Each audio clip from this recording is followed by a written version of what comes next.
Bonjour à toutes et à tous et bienvenue dans cette émission consacrée à la transition énergétique à l'occasion de la parution de deux rapports importants. Le tout nouveau scénario Négawatt qui propose une trajectoire de réduction de la consommation et de la production d'énergie en France d'ici 2050 et le rapport 1 million d'emplois pour le climat publié par une dizaine d'associations et de syndicats. Alors, à quoi pourrait ressembler la France après sa mue énergétique ? Plus de pétrole et plus de diesel dans les voitures, plus de chauffage électrique dans les logements, plus de centrales nucléaires, plus de vols aériens intérieurs. Mais alors quoi ? Plus d'économie d'énergie, plus de confort, plus d'emplois, une meilleure qualité de vie nous promettent ces experts. À quelles conditions et à quel coût ? Pour en débattre, je reçois Yves Marignac, bonjour. Bonjour. Porte-parole de Négawatt, ce collectif d'experts en scénario de système énergétique. Julien Rivoire, bonjour. Bonjour. Vous êtes le co-auteur du rapport 1 million d'emplois pour le climat et également en charge du secteur des alternatives de la Fédération syndicale unitaire, la FSU. Donc vous êtes militant syndical. Et Michel Colombier, bonjour. Bonjour. Vous êtes directeur scientifique de l'Institut du développement durable et des relations internationales. Alors Yves Marignac, pour commencer, qu'est-ce qu'un négawatt ? Un négawatt, c'est de l'énergie qu'on évite de consommer, d'où le néga. Et il y a différentes façons de le faire. On en distingue essentiellement deux. Une qui est d'être plus intelligent dans les services qu'on demande à l'énergie, c'est-à-dire de ne plus consommer de l'énergie là où elle ne rend pas du tout de service. C'est laisser des appareils allumés, faire plus de distance que nécessaire, etc. Donc c'est ce qu'on appelle la sobriété. On évite de consommer de l'énergie qui ne rend pas de service. Et puis la deuxième chose, c'est l'efficacité. C'est être plus performant dans nos équipements pour rendre le même service avec moins d'énergie. Et alors, maintenant que vous avez expliqué le négawatt, qu'est-ce que la compagnie Négawatt, qui est donc ce collectif d'experts qui s'est lancé depuis 2003 dans un travail un peu fou de scénario d'énergie ? Alors l'association Négawatt, effectivement, avec en son cœur la compagnie des Négawatts, qui est un groupe de 25 experts qui interviennent à titre individuel dans ce collectif, depuis 2003, effectivement, essaye de produire des scénarios énergétiques pour la France qui s'appuient sur la mise en œuvre de cette logique d'intelligence sur les services et de performance sur les équipements pour réduire la consommation et aller vers un système plus soutenable. Donc c'est un groupe d'experts extrêmement variés qui comporte des gens qui sont dans des bureaux d'études, des gens qui sont plutôt dans l'administration, des experts indépendants et qui réunit, je pense que c'est ça le point clé, des compétences vraiment très diverses. On a des spécialistes du photovoltaïque, de la rénovation thermique, de la biomasse qui travaillent tous ensemble pour dessiner cette transition du système énergétique. Et donc, en 2012, lors de la précédente campagne présidentielle, enfin même un petit peu avant, vous aviez publié un scénario de transition énergétique qui donc dessinait des trajectoires de réduction des consommations et de la production d'énergie, et aussi une montée des énergies renouvelables, parce que il y a ce triptyque sur lequel les Négawatts insistent beaucoup. Là, cette année, de nouveau présidentiel, nouveau scénario Négawatt. On voit bien que vous essayez de vous caler sur l'agenda politique. On va discuter de pourquoi tout à l'heure. Alors, dans l'introduction de ce nouveau scénario Négawatt, donc qui va de 2017 à 2050, mais ouvre la possibilité, enfin pose la question de l'après également, vous écrivez dans l'introduction que ce scénario démontre la nécessité, la faisabilité et l'opportunité d'engager la transition énergétique. En quoi en apportez-vous la démonstration ? La démonstration de la nécessité, d'une certaine manière, ce n'est pas nous qui l'apportons, c'est l'ensemble des crises auxquelles on est confronté, la crise climatique, la crise de l'épuisement des ressources, et puis toutes les conséquences, les impacts, la pollution par exemple aujourd'hui liée au diesel. Donc il y a évidemment une nécessité de répondre à toutes ces crises. Ce que le scénario apporte, c'est la démonstration de la faisabilité dans la mesure où on s'appuie sur des hypothèses très raisonnables, réalistes, d'évolution du système sur le temps long. Donc on essaye de montrer que dès lors que, dès aujourd'hui, on met nos actions dans la bonne direction, on peut transformer le système pour aller vers quelque chose qui est 100% renouvelable et décarboné. et donc qui répond à ces crises. Et puis, quand on regarde en termes d'impact ce que produit une telle trajectoire, qui répond donc à cette nécessité, eh ben, on se rend compte qu'elle réduit tout un tas d'impacts, y compris d'usage des sols, etc. Et que du point de vue économique, elle représente des gains pour l'économie française, elle représente de la valeur ajoutée dans les territoires et elle représente des centaines de milliers d'emplois créés. Donc effectivement, c'est une nécessité à laquelle il faut répondre. Il est faisable et il reste temps de le faire, même si l'horizon s'est resserré. Et c'est porteur de bénéfices économiques et sociaux, donc c'est une véritable opportunité. Alors, le scénario, je pense que ceux qui nous écoutent, celles et ceux qui nous écoutent doivent commencer à s'en douter. On voit bien, c'est un travail qui est extrêmement touffu, qui décrit tous les secteurs d'activité économique, mais aussi interroge les comportements des citoyens, donc il est multidimensionnel. Néanmoins, peut-on dire que la pierre angulaire de ce scénario, c'est la baisse des consommations d'énergie. Est-ce qu'en prenant un exemple, pour qu'on soit un peu concret et peut-être plus facile d'accès, en quoi est-ce que la baisse de la consommation d'énergie sur un secteur peut avoir les effets bénéfiques que vous commenciez à décrire en préambule? Effectivement, la clé du raisonnement de l'association Négawatt, et donc qui est sous-jacent à ce scénario, c'est bien de dire que les ressources, quelles qu'elles soient, sont quelque chose de précieux, donc qu'il faut économiser. D'abord les ressources non renouvelables, évidemment, et donc on essaye de réduire l'usage des ressources fossiles, mais aussi l'usage des matières premières minérales. Et même pour les ressources renouvelables, on ne peut pas les mobiliser indéfiniment. Donc pour réellement développer les ressources renouvelables à un niveau qui permet de se substituer aux énergies fossiles et aux matières minérales, il faut maîtriser notre consommation, il faut maîtriser notre besoin de ressources. Donc toute la clé, c'est réduire et maîtriser la consommation pour permettre cette substitution. Par exemple, dans le bâtiment, qui est aujourd'hui extrêmement consommateur d'énergie, même si depuis plusieurs années, on a introduit de la réglementation thermique. On peut faire des opérations bâtiment par bâtiment pour changer les systèmes de chauffage, mais si on le fait dans des bâtiments qui ne sont pas performants, on va continuer à avoir besoin d'énormément d'énergie et on ne va pas pouvoir fournir toute cette énergie avec des énergies renouvelables. Donc il faut combiner une action globale sur l'ensemble du parc de bâtiments pour rénover les bâtiments et les rendre très performants. Et c'est là qu'on peut, dans le même temps, introduire à la place du chauffage électrique que vous avez mentionné tout à l'heure, qui est bien sûr le chauffage électrique aujourd'hui par effet Joule, nos convecteurs très peu efficaces, introduire du chauffage électrique beaucoup plus performant avec les pompes à chaleur, introduire du chauffage bois performant en réseau de chaleur, mais on ne peut faire cette opération de remplacer les énergies actuelles par des énergies renouvelables que si on travaille en même temps sur la consommation et le besoin.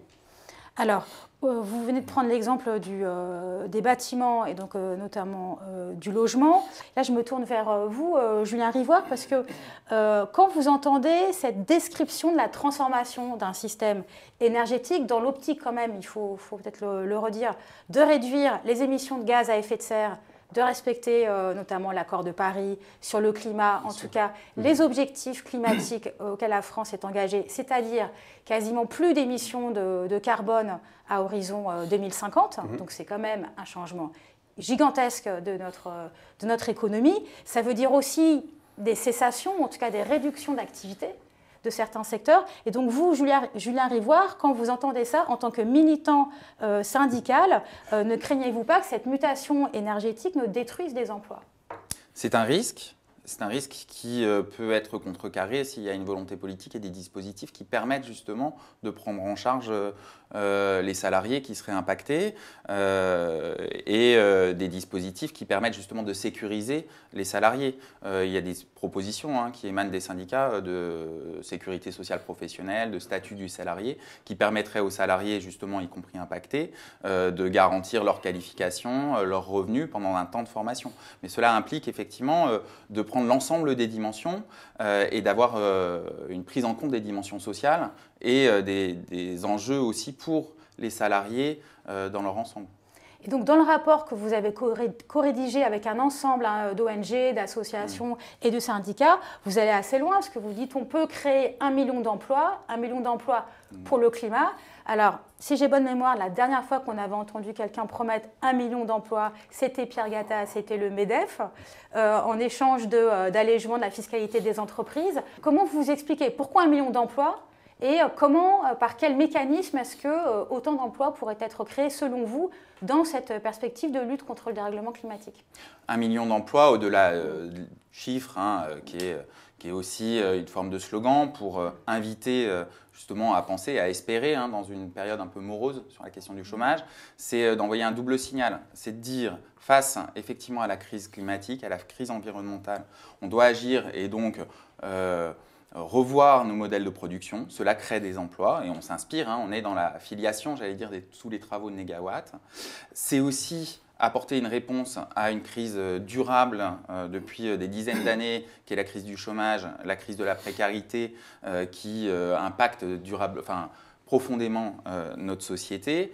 Et donc, c'est de dire, pour la transition, on peut agir de manière positive face à ces deux crises en créant 1 million d'emplois nets. C'est-à-dire qu'on prend en compte effectivement les destructions de ces emplois possibles. 400 000 de mémoire. 400 000, voilà. Alors après, on ne tient pas à jouer sur la comptabilité, mais on se base sur un certain nombre d'études existantes qui nous permettent d'estimer effectivement une disparition d'emplois autour de 400 000. Donc 1 million d'emplois nets, on dit que c'est possible. C'est possible dans le domaine effectivement des énergies renouvelables, dans le domaine de la rénovation du bâtiment, mais pas seulement. C'est-à-dire que la transition, elle doit s'accompagner aussi de principes de justice sociale. Alors, pour la sécurisation des salariés, mais également pour l'accompagnement des initiatives locales. On a besoin d'animateurs, de personnes qui ont des compétences juridiques, techniques, qui permettent d'accompagner un collectif de villageois qui veut mettre en place une coopérative énergétique, par exemple. On a besoin aussi d'accompagnement social pour les ménages en situation de précarité énergétique. Et donc, au-delà des secteurs traditionnels de la rénovation, on a besoin aussi de créer des emplois dans des secteurs liés aux domaines sociaux et au domaine bien sûr de la formation, puisqu'on a besoin aussi de penser la formation professionnelle et la formation initiale en prenant en compte l'ensemble de ces dimensions. Et dans le rapport, vous précisez même une partie de ces emplois, des emplois subventionnés par l'État. Est-ce que vous pourriez décrire un peu le dispositif? Parce que c'est pas, il ne s'agit pas de dire on peut créer plein d'emplois, c'est comment on fait concrètement. Et vous avancez toute une série de propositions en fait sur ces créations d'emplois. C'est à front renversé de la mesure qui consiste avec le CICE à dilapider de l'argent public en direction des grandes entreprises. Et on a le constat 5 ans après, ces 40 milliards par an ont surtout bénéficié aux dividendes des actionnaires, mais ni au salaire des salariés, ni à l'emploi. Donc, ce qu'on postule, c'est qu'il y a nécessité de revoir la logique et de ne pas se fier à la merveille du marché, mais au contraire d'avoir besoin d'une intervention publique. Intervention publique, ce n'est pas forcément que l'État. Ouais. Ça peut être les collectivités territoriales, ça peut être aussi le tiers secteur, des associations, des coopératives, mais avec un besoin de financement qui soit un financement qui soit public, directement injecté, conditionné à la création d'emplois durables, d'emplois qui soient garantis dans leurs conditions, des conditions de travail correctes, un temps de travail garanti, etc. À l'encontre aussi de la précarité. Mais donc ça implique une volonté politique et des politiques directes. Alors, ce qu'on propose, nous, c'est différentes modalités. C'est des emplois dans la fonction publique, pour la formation par exemple, des emplois effectivement subventionnés dans le tiers secteur, et puis aussi des investissements dans le secteur privé, dans le domaine effectivement des énergies, dans le domaine de l'habitat, etc. D'accord. Alors, Michel Colombier, ça fait au moins 10 ans que des politiques de transition énergétique se votent au niveau européen. Si on repense au paquet climat-énergie de 2008, et puis il y avait évidemment eu des prémices et ça continuait ensuite. Si on commence à essayer de voir, de tirer un premier bilan de ce qui a été fait, est-ce que le vote de ces politiques de transition énergétique se traduit dans les faits par la baisse de consommation d'énergie et les emplois et les créations d'emplois promises par ces rapports qui, eux, sont dans la prospective? Alors, si on s'intéresse à l'échelle européenne, parce que la discussion qu'on a là, elle était beaucoup centrée sur la France, Tout à fait. mais en fait la même question se pose à l'échelle européenne et se pose même à l'échelle du monde. On travaille nous aussi à l'IDRI avec une vingtaine de pays sur l'ensemble des continents, sur les mêmes questions, avec les mêmes motivations. Si on regarde à l'échelle européenne, il y a en effet un cadre européen qui est créé progressivement. Il faut voir aussi que la mise en place de ce cadre européen dans les pays est assez différente. Donc ce qui est intéressant, c'est que si on regarde, je dirais, à l'échelle de l'Europe, on voit en effet déjà un certain nombre de modifications des systèmes énergétiques. Et par exemple, sur les dernières années, on voit une stabilisation de la consommation d'énergie de l'Europe. On voit une évolution du secteur électrique vers une production avec beaucoup plus de renouvelables que dans les années précédentes. Mais ce qu'on voit aussi, c'est d'assez grandes disparités. Et des disparités à deux niveaux. Évidemment, des disparités entre les pays. Certaines sont assez normales parce qu'on a des pays européens qui sont comme dans des situations très différentes entre, je dirais, l'ouest de l'Europe et l'est de l'Europe qui rattrape encore des modes de consommation, qui rattrape encore aussi des éléments technologiques sur, par exemple, des modes de production qui s'appuient beaucoup sur le charbon. Mais ce qui est plus intéressant aussi, c'est de voir qu'on a d'assez grandes disparités selon les secteurs et à l'intérieur des secteurs, si je me réfère un peu à ce que disait Yves tout à l'heure, sur quels sont les ressorts de la consommation d'énergie. Et par exemple, on va voir que dans certains pays comme l'Allemagne, qui a engagé une transition énergétique assez volontaire, on a évidemment, et ça tout le monde le sait, une grosse transformation du secteur électrique, mais on voit aussi en Allemagne aujourd'hui une diminution des consommations d'énergie qui s'appuie à la fois sur une très grande évolution de l'efficacité énergétique et aussi sur l'évolution de certains indicateurs comme la mobilité des personnes, la mobilité du fret, etc., qui vont dans le sens de la sobriété dont parlait Yves. Et puis, on va avoir d'autres pays dans lesquels on va voir l'effet technologique de l'efficacité qui commence à se mettre en place, mais pas la deuxième dimension. Et globalement, sur l'Europe, je dirais que pour l'instant, la grande différence, elle est entre l'efficacité et les modes de production d'énergie et les énergies qu'on utilise. Donc, efficacité, peut-être qu'on réexplique. Il y a plus d'évolution sur comment on produit de l'énergie, notamment de l'électricité. Et là, il y a globalement un mouvement vers les énergies renouvelables. L'efficacité, même si on a vu des directives, des cadres européens se mettre en place, on a pour l'instant moins d'efforts et moins de réussite sur cette question-là, sauf dans certains pays, la Suède, l'Allemagne, la France sur certains sujets, mais c'est moins général. Peut-être pointer à ce stade de la discussion un autre facteur qui est important, qui est la question du temps, la question du délai d'action. Et ça, c'est sans doute une des différences entre ce nouveau scénario négawatt de 2017 par rapport à celui de 2012 et par rapport à ceux qui avaient précédé. C'est-à-dire, vous insistez en introduction sur le fait qu'il y a de moins en moins de temps pour agir et que plus on tarde à agir, plus les politiques de réduction des consommations d'énergie et de transformation des systèmes de production devront être radicales. Pouvez-vous expliquer pourquoi, Yves Marignac ? Oui, alors d'abord parce que même si, on vient de le dire, au niveau européen, et c'est vrai aussi en France, on voit sur un certain nombre d'indicateurs des évolutions, des inflexions qui vont dans le sens d'une trajectoire de transition énergétique, maîtrisant les consommations et développant les renouvelables. On le voit aussi, par exemple, sur l'évolution du bâtiment.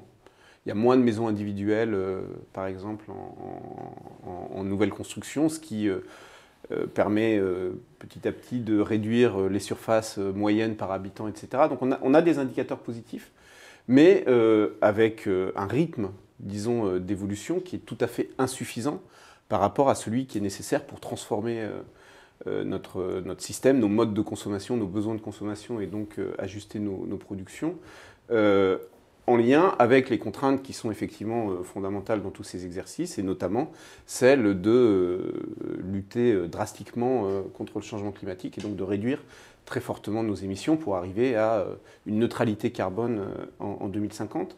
Les éléments sur lesquels on joue dans un scénario de transition énergétique, il y en a qui peuvent se modifier assez vite. Par exemple, quand on parle comportement ou sobriété, il y a une mesure dans le domaine des transports qui est celle de la réduction de la vitesse sur les routes et les autoroutes. Ça, c'est quelque chose qu'on peut mettre en œuvre très rapidement. Jouer sur le parc de véhicules pour avoir des véhicules plus efficaces, c'est aussi quelque chose qu'on peut mettre en œuvre, même si ça prend du temps de changement du parc relativement rapidement. On peut agir beaucoup plus vite sur les équipements domestiques. Hein, et on voit effectivement en Allemagne, par exemple, la pénétration dans les logements d'équipements électroménagers beaucoup plus efficace et une conséquence immédiate sur les consommations d'électricité. Mais quand on parle bâtiments et rénovation thermique avec un parc de 27 millions de logements, plus le résidentiel, plus le tertiaire sur lequel il faut agir. Quand on parle aménagement du territoire, parce que pour les transports, même si on développe des véhicules plus efficaces, même si on développe des solutions de transfert modal ou des solutions qu'on appelle de véhicules serviciels, c'est-à-dire qui permettent de mieux utiliser globalement nos voitures, le covoiturage pour mieux les remplir, tout ça ne suffit pas. Il faut probablement aussi agir sur l'aménagement du territoire pour réduire les distances qu'on a besoin de parcourir.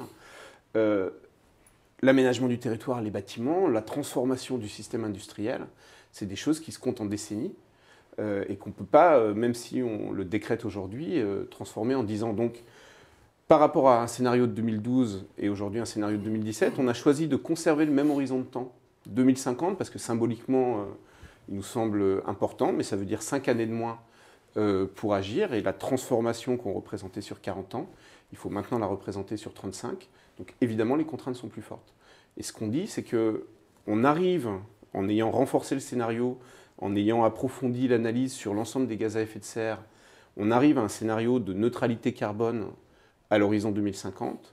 Mais si on perd encore quelques années avant de se mettre résolument en action, avec les recettes qu'on applique dans le scénario négawatt, nous ne saurons plus faire. Dans le dernier rapport du GIEC, donc ce rapport des scientifiques du climat qui était sorti juste avant la COP21, il y avait tout un passage aussi sur l'importance du délai d'action et même certains endroits qui arrivaient à la conclusion qu'en gros, les 5 prochaines années étaient vraiment déterminantes dans la mise en œuvre par les États des politiques de réduction de CO2, on rappelle, qui est une action absolument nécessaire à la lutte contre le dérèglement climatique. Michel Colombier, vous avez beaucoup travaillé sur les négociations climatiques ces dernières années et on entend régulièrement cette invocation de l'urgence à agir, mais n'observe-t-on pas en même temps tout aussi mécaniquement l'obtention ou la demande de délais supplémentaires sans arrêt par les gouvernements? Est-ce que là-dessus ça bouge un peu ou est-ce qu'on ne se retrouve pas quand même enserré dans une sorte de compte à rebours un peu infernal? Alors, je pense qu'il faut voir 2 choses. La première, évidemment, il y a une urgence climatique qui est affirmée par le monde scientifique. Cette urgence climatique, c'est en 30 ou 40 ans de changer, de modifier nos systèmes énergétiques pour répondre à cette question-là. 30 ou 40 ans, c'est à la fois un temps court, c'est vrai, mais c'est en même temps un temps qu'on peut mettre à profit pour faire des transitions qui soient des transitions socialement non seulement acceptables, mais qui soient, je dirais, socialement attractives.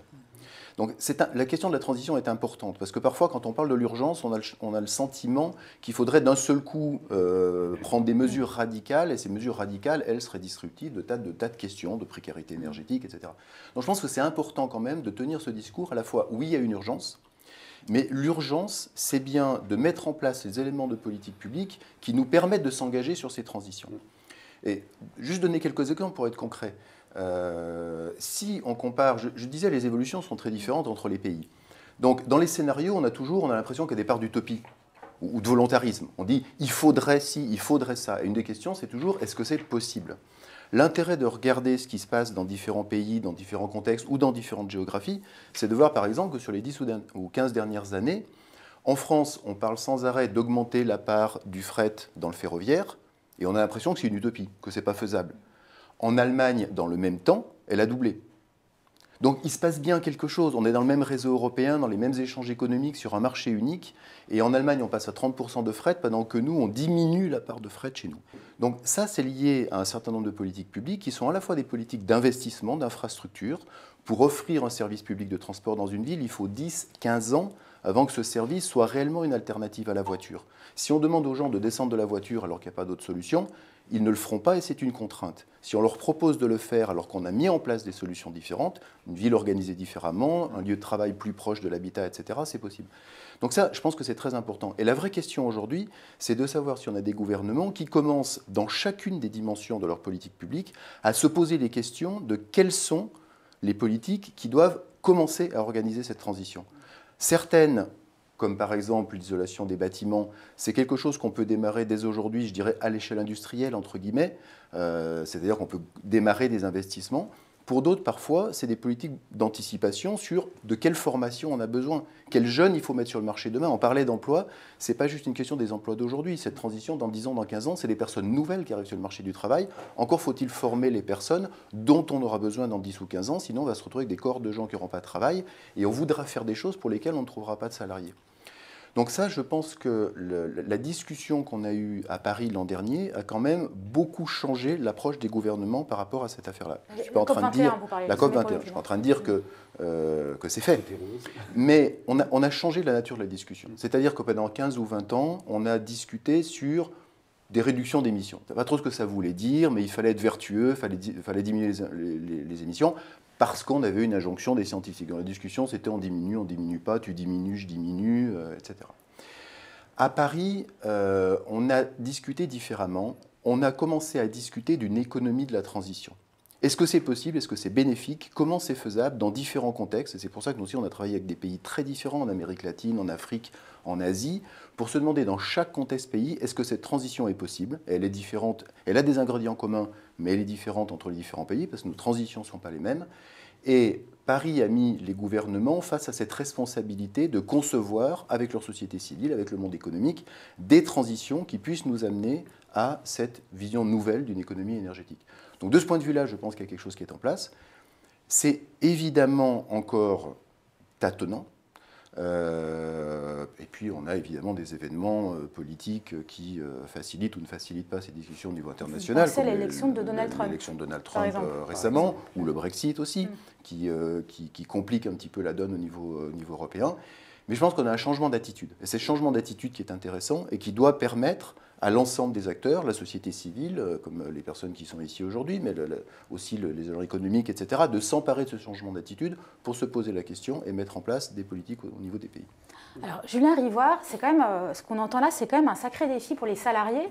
À la fois pour les salariés en poste dans leur secteur d'activité et dans les secteurs d'activité qui sont condamnés quelque part à devoir évoluer. Mais évidemment aussi pour ceux pour les demandeurs d'emploi qui sont face à un marché du travail qui va peut-être être bouleversé dans les années qui viennent, en tout cas dans ce mouvement de transition. Qu'est-ce qu'il faudrait, de quoi auraient besoin ces salariés? Enfin, qu'est-ce qu'il faudrait pour à la fois leur permettre de pouvoir ne pas perdre socialement à cette transition et voire même, soyons fous, d'y gagner de la justice sociale comme vous demandiez au début. Je reviendrai juste avant ça sur ce qui a été dit précédemment, c'est-à-dire la nécessité pour moi d'articuler les enjeux environnementaux et sociaux. Et là, il y a un angle mort dans les politiques publiques encore aujourd'hui. On le constate par exemple, on parlait de la formation. Dans le Conseil national pour la formation et l'emploi et l'orientation, le CNEFOP, 12 ministères sont représentés. On a l'éducation nationale, le budget, etc. Un ministère est absent, c'est le ministère de l'Environnement. Ça nous dit quelque chose de cette incapacité à articuler l'ensemble des dimensions et articuler sociale et environnementale. Et si on n'arrive pas à dépasser cette culture, y compris des politiques en silo, des politiques sectorielles qui n'arrivent pas à lier les différents enjeux, on n'arrivera pas non plus à construire à anticiper la transition. Alors, De quoi les salariés ont besoin? Peut-être déjà d'être écoutés, d'être entendus. Et donc ça veut dire que c'est aussi une dimension, c'est être pris en compte. Donc ça veut dire que leur salaire, bien entendu, mais aussi les conditions de travail, que leurs qualifications actuelles dans les secteurs qui seront impactés par la transition, que leurs qualifications puissent être sauvegardées, transférables dans un autre secteur, etc. C'est-à-dire qu'ils n'y perdent pas et que la transition ne se fasse pas sur leur dos. Alors ça s'accompagne de mesures concrètes, ça s'accompagne aussi d'un discours et de dispositifs qui permettent de mettre autour de la table, y compris les organisations syndicales, quand on parle de transition. Parce que si on prend l'exemple du nucléaire, et le scénario Négawatt ne porte pas uniquement sur le nucléaire, mais c'est quand même un de ces sujets. Et évidemment, en France, quand on analyse la production énergétique, impossible de le faire sans réfléchir évidemment à la question du nucléaire, puisque c'est l'immense majorité encore aujourd'hui de la source de production de notre électricité. Bon, si on prend l'exemple du nucléaire, on voit bien que la perspective de fermer un réacteur, même deux réacteurs, les deux réacteurs de la centrale de Fessenheim, qui était une promesse de campagne de François Hollande en 2012, on s'en souvient, bloque cette perspective-là, bloque sur un élément, c'est la cessation d'activité et le risque, alors en tout cas pour les salariés, pour les syndicats des salariés, et même on a vu récemment pour les habitants de la ville de Fessenheim, la peur de la perte d'emploi, les emplois liés à l'activité de cette centrale nucléaire et puis le devenir de ces salariés de la centrale, même si pour une grande part ce sont des agents EDF, et en réalité leurs emplois à eux personnellement ne seront pas perdus directement. Enfin c'est quand même c'est quand même pas si simple. On voit bien qu'on bute, en tout cas le gouvernement, les pouvoirs publics aujourd'hui butent sur une contradiction qu'ils n'arrivent pas à résoudre. Vous, d'un point de vue syndical et d'un point de vue emploi climatique, qu'est-ce que vous aimeriez, qu'est-ce que vous penseriez souhaitable comme type d'approche qui permette de sortir de ce blocage ? La solution n'est pas simple et dans le rapport, on n'a pas la solution merveilleuse, c'est pas le petit bréviaire de la parfaite transition. Ouais. C'est au-delà des pistes toutes simples, c'est aussi une démarche. Et quelque part, au-delà du rapport, nous, ce qu'on construit, c'est une campagne. C'est une campagne qui cherche à faire converger des réflexions, des analyses et des intérêts. C'est les intérêts des habitants avec les intérêts des salariés, d'essayer de réfléchir à quels sont nos intérêts communs. On est salarié d'une entreprise, mais on est aussi habitant du coin et effectivement, on peut rêver d'un avenir plus désirable. Donc, comment à la fois les intérêts des salariés peuvent être conciliés avec l'objectif d'une transition qui soit à la fois juste socialement, mais aussi désirable. Il faut qu'on arrive à construire des espaces qui nous permettent de construire des propositions et de voir comment des associations écologistes, environnementales peuvent porter avec des syndicats une revendication d'un statut salarié que j'évoquais ou d'une sécurité sociale professionnelle, on l'appelle comme on veut, mais d'un nouveau dispositif qui permette de garantir à la fois le revenu, le statut, etc. du salarié. Est-ce que ça, on peut le porter ensemble? Ça ne va pas de soi. Il y a une tradition, une vieille tradition quand même de césure entre ces préoccupations et ces mouvements. Très fortement dans ces Et donc, on ne le fera pas juste autour d'une table. Ça va se construire aussi dans des luttes concrètes, dans des rencontres. Ça prendra un peu de temps, mais on a besoin, et on peut y gagner, on a besoin de construire cette dynamique, d'une dynamique d'un mouvement social aussi, qui puisse aussi être plus fort et être en capacité d'imposer aussi aux politiques des mesures de justice sociale et environnementale, à même de construire une transition qui soit juste. Yves Marignac. Il faut du temps pour construire une offre qui permet de demander à l'automobiliste de renoncer à sa voiture. Et ça, c'est à un niveau très trivial. Tout l'enjeu, effectivement, de la transition et toute l'utilité que peuvent trouver des scénarios comme celui qu'on essaye de produire. C'est-à-dire, effectivement, ça passe par du comportement, ça passe par des changements, ça passe par des trajectoires professionnelles. Mais qu'on ne peut pas imposer aux gens sans créer les conditions pour qu'elles soient faisables et attractives. Donc c'est aussi bien pour l'automobiliste, pour notre consommation de tous les jours, que pour notre activité professionnelle, notre mode de vie. On peut produire à travers des scénarios des images à long terme qui sont à la fois compatibles avec les grands enjeux tels que le changement climatique et qui dessinent une société qui peut être désirable. L'importance d'un scénario, c'est de construire la trajectoire qui permet de les atteindre. Donc le premier niveau, c'est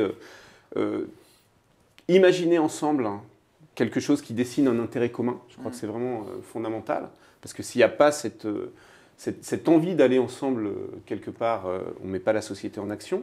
Ensuite, identifier les chemins qui permettent d'y aller, et notamment à travers un scénario, voir quel est le poids de transformation de chaque secteur, en cohérence avec un objectif global. Et puis, une fois qu'on a fait ça, on identifie où sont les problèmes, où sont les difficultés, où sont les besoins d'accompagnement du changement. Et c'est là que l'intervention publique est fondamentale, non seulement dans des investissements pour créer des nouvelles infrastructures, dans des évolutions fiscales qui accompagnent les changements, mais aussi, évidemment, dans la mise en place des politiques de formation et de transition professionnelle. On a besoin vraiment de cette cohérence d'ensemble, sinon on agit par secteur en silo et on rate la cible et on ajoute des tensions à la crise qui est déjà dans toute la société. Sans vouloir réduire la notion d'intérêt commun à un instrument purement économique, vous insistez les uns et les autres dans vos travaux depuis plus ou moins longtemps, puis en fonction depuis vos perspectives à chacun, mais vous insistez sur le fait que c'est aussi, là on a beaucoup parlé des créations d'emplois, mais c'est aussi des économies. C'est-à-dire que l'argument qui est souvent opposé à la possibilité de faire advenir une transition énergétique telle que vous la décrivez tous les trois, c'est celle des financements. C'est celle du coût, on n'en aurait pas les moyens, on n'en aurait plus les moyens, ce serait une question pour après, l'urgence c'est le social, etc., etc. Est-ce que vous pouvez expliquer en quoi est-ce que vous allez contre cette hypothèse? Alors, juste, l'urgence c'est le social. C'est un discours. Aujourd'hui, on voit les politiques qui ont été menées, 6 millions de chômeurs, on n'a pas résolu la question sociale, loin de là, vis-à-vis des politiques.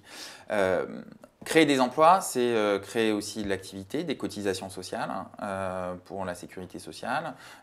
C'est créer aussi de l'impôt. Ça a un effet d'entraînement pour l'ensemble de l'économie qui est un effet vertueux. Et donc, le coût d'injection, d'investissement, j'allais dire, est très rapidement récupéré. Et deuxième élément pour répondre à justement l'objection, c'est pas possible, ça ne serait pas possible. On a dans notre société, une société très riche et de plus en plus inégalitaire, des niches fiscales qui favorisent les énergies fossiles qu'on pourrait réorienter, et on a une minorité de la population qui se soustrait au principe de solidarité via l'évasion fiscale et la fraude fiscale, c'est ce qu'on dit dans le rapport, en reprenant les évaluations des syndicats des finances. C'est 60 à 80 milliards d'euros qui manquent aujourd'hui aux recettes publiques et qui pourraient permettre d'impulser justement une transition qui soit à la fois juste socialement et écologiquement souhaitable. Michel Colombier. Il faut rappeler quand même aujourd'hui que l'achat d'énergie fossile, si on prend le niveau de l'Europe par exemple, c'est 2 à 3% du PIB tous les ans. Donc c'est une dépense, c'est de l'argent qui part d'Europe pour aller acheter du pétrole, du charbon, du gaz, etc. à l'extérieur. Donc c'est énorme, c'est énorme. Et macroéconomiquement, la question de la transition, c'est pouvoir en fait se passer de cette dépense modulo un investissement. Donc c'est quelque chose qui peut trouver sa légitimité économique, d'autant plus qu'on a de l'innovation technique dans tous les secteurs. Donc on a aujourd'hui quand même une évolution technologique qui nous permet d'envisager, on n'est pas autant de la chasse au gaspillage il y a 20 ans ou il y a 30 ans quand on avait des crises énergétiques et qu'il fallait répondre à ça par des diminutions du service, etc. On a la possibilité d'y répondre intelligemment, d'y répondre par de l'investissement, donc d'y répondre par de l'emploi, par de l'activité à l'intérieur de l'Europe pour éviter cette dépense. C'est ce que fait tout bon chef d'entreprise. S'il se dit j'ai un investissement, ça peut me permettre derrière d'être plus efficace et de dépenser moins dans mes facteurs de production au quotidien, il a intérêt à le faire. Donc la difficulté, c'est de mettre ça en œuvre évidemment au niveau d'une société parce qu'on change le fonctionnement traditionnel du système énergétique, c'est d'avoir des gens qui sont des consommateurs d'énergie d'un côté et puis d'avoir des producteurs, des gros producteurs qui sont centralisés, qui ont un accès au capital et qui peuvent faire les investissements pour alimenter l'économie en énergie. Et là, on voit bien que ce que Yves décrivait au départ, c'est que le moteur, le départ de cette transition énergétique, c'est d'abord une transformation de la demande. Et que c'est cette transformation de la demande qui peut, elle, permettre progressivement la transformation de l'offre et un système qui soit moins basé sur les énergies fossiles. Mais la transformation de la demande, ça s'appuie sur une myriade d'investissements décentralisés. C'est vous, c'est moi, dans les choix des véhicules, dans les choix de logements, etc. Donc c'est là où il y a à la fois une difficulté, mais où, ce qui est intéressant, il commence à y avoir un savoir-faire. C'est-à-dire que si on va voir en France, ailleurs, en Allemagne, en Suède, etc., on voit des savoir-faire aujourd'hui de politique publique qui ne coûtent pas nécessairement très cher, mais qui savent mettre cette capacité-là d'investissement, de mobilisation, etc., au service des citoyens, évidemment, mais aussi des PME, des entreprises, des collectivités locales, etc., qui toutes ont ce même intérêt de pouvoir avoir cette capacité d'investir et ensuite de faire finalement des économies d'énergie. Yves Mariac. C'est d'autant plus vrai que cette analyse qu'on fait là au niveau national ou au niveau européen, en fait, quand on descend dans cette action très diffuse et décentralisée, elle se fait au niveau des territoires.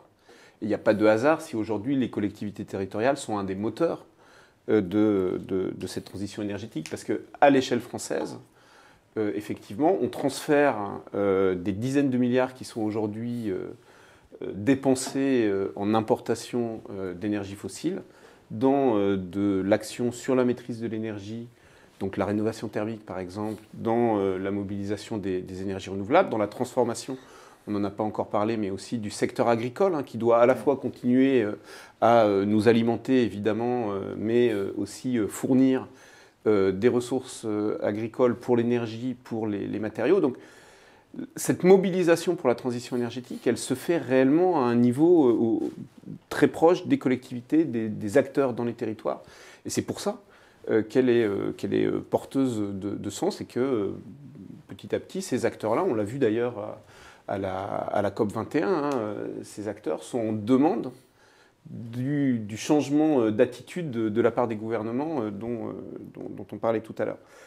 Il y a un autre point qu'il faut avoir en tête quand on parle du coût éventuel de la transition, etc., c'est que le choix n'est pas entre rester comme on est sans rien dépenser ou consentir un coût pour transformer le système. Le système tel qu'il est, d'abord, génère évidemment pour son fonctionnement des coûts, mais surtout, il est basé sur des infrastructures qui elles-mêmes vieillissent, ont besoin d'être renouvelées, etc. Et donc le choix, il est dans investir dans la transformation du système avec des bénéfices en termes de retombées locales pour l'économie et donc pour le social, et des bénéfices environnementaux, donc moins d'externalités aussi si on ramène ça sur le plan économique, ou investir dans la continuité du système actuel pour globalement des dépenses de même ordre, mais pour beaucoup moins de bénéfices et la continuité des crises.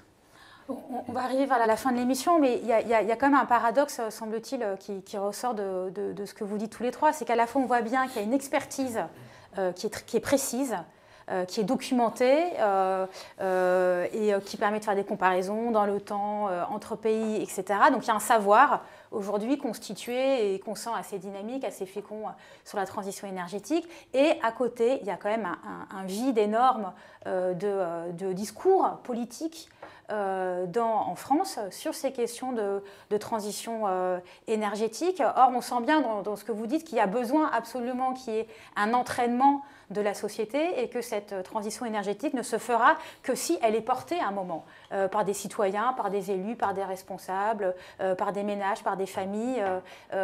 Peut-être une question un peu à la volée, comment est-ce que vous verriez une possibilité d'amélioration, quoi? Est-ce que c'est par des luttes comme disait, des luttes sociales, comme disait Julien Rivoire? Est-ce que c'est par du lobbying dans le monde politique? Enfin, comment faire pour que ça résonne davantage? Ma position est le lobbying politique a un certain nombre de limites, notamment parce que les intérêts auxquels il faut s'affronter pour engager une transition sont des intérêts importants. On a des grandes entreprises, des multinationales qui n'ont aucun intérêt à la transition. Et donc, on a besoin d'un mouvement social, d'un mouvement de la société civile, on l'appelle comme on veut, mais qui irrigue du local au national, à la fois idéologiquement et politiquement, concrètement, et qui construit un rapport de force. Voilà, c'est un vocabulaire un peu syndical, mais qui a une réalité. C'est aussi en imposant.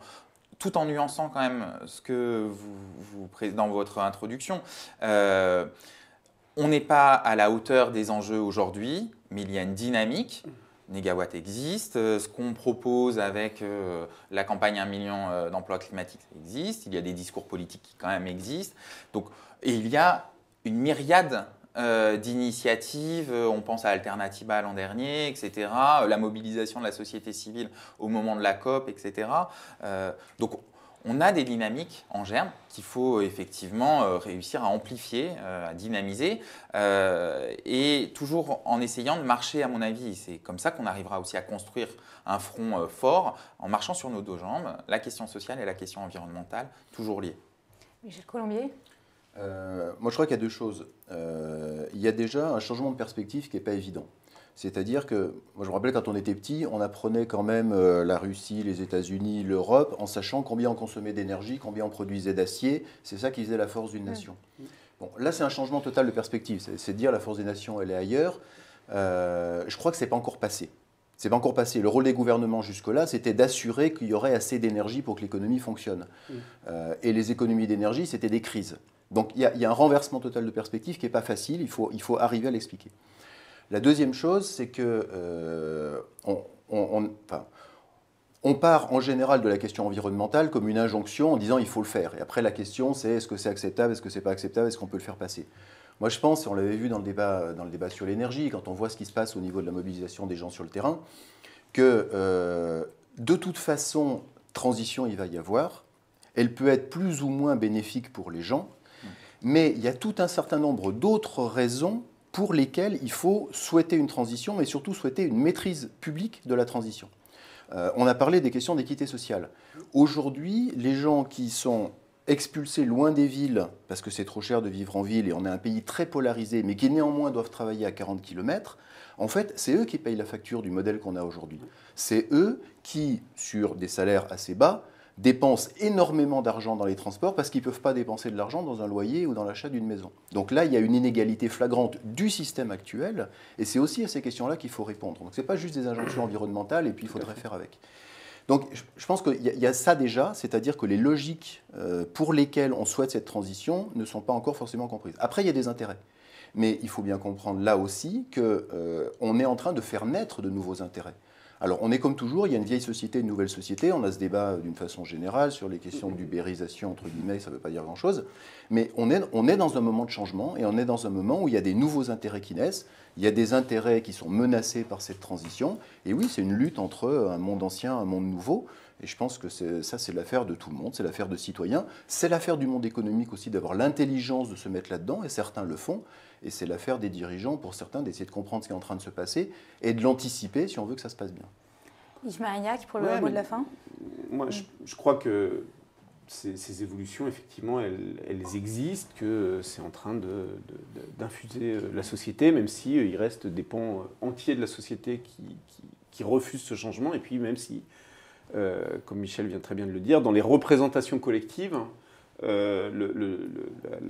l'inversion de perspective n'est pas encore faite. Mais par exemple, nous, à Négawatt, en produisant notre scénario 2017, ce qui nous frappe d'abord, c'est à quel point notre scénario 2011 est encore présent dans le débat, sert encore de référence, et à quel point il a, non seulement il s'est montré robuste, ce dont on est très heureux, mais il a vraiment servi à nourrir le débat pendant toutes ces années, y compris au niveau du débat organisé par le gouvernement sur la transition énergétique, au niveau de la loi transition énergétique, qui, dans son article 1er, dit que la transition énergétique, c'est l'application de la sobriété, de l'efficacité et du développement des énergies renouvelables, et qui fixe des objectifs à moyen et long terme qui sont globalement de même ordre que ceux qu'essaye d'atteindre la trajectoire Négawatt. Donc ce mouvement est en train de se faire.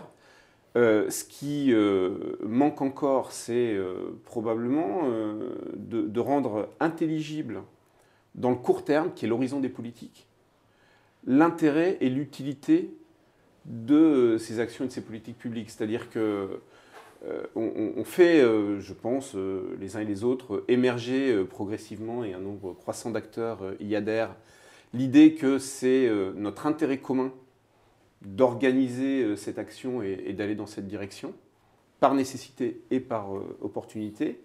Mais, on le disait, c'est sur énormément de plans une action qui est longue à mettre en œuvre et qui, dans les premières années, voilà, se heurte à l'inertie du changement sans produire tout de suite les bénéfices attendus. Donc il y a un vrai obstacle pour les politiques à s'approprier ces actions-là et à être capable de les justifier. Je pense que c'est aussi ça le travail qui est devant nous, et en tout cas c'est ce que nous on va essayer de faire autour de notre nouveau scénario. Bien, eh ben, merci beaucoup. On s'arrête là, mais on va suivre si il y a effet dans le débat de notre campagne présidentielle d'ici mai de ces propositions du scénario Négawatt et du rapport 1 million d'emplois climatiques. Merci beaucoup tous les trois, vraiment d'être venus à Mediapart pour en discuter avec nous, et à très bientôt.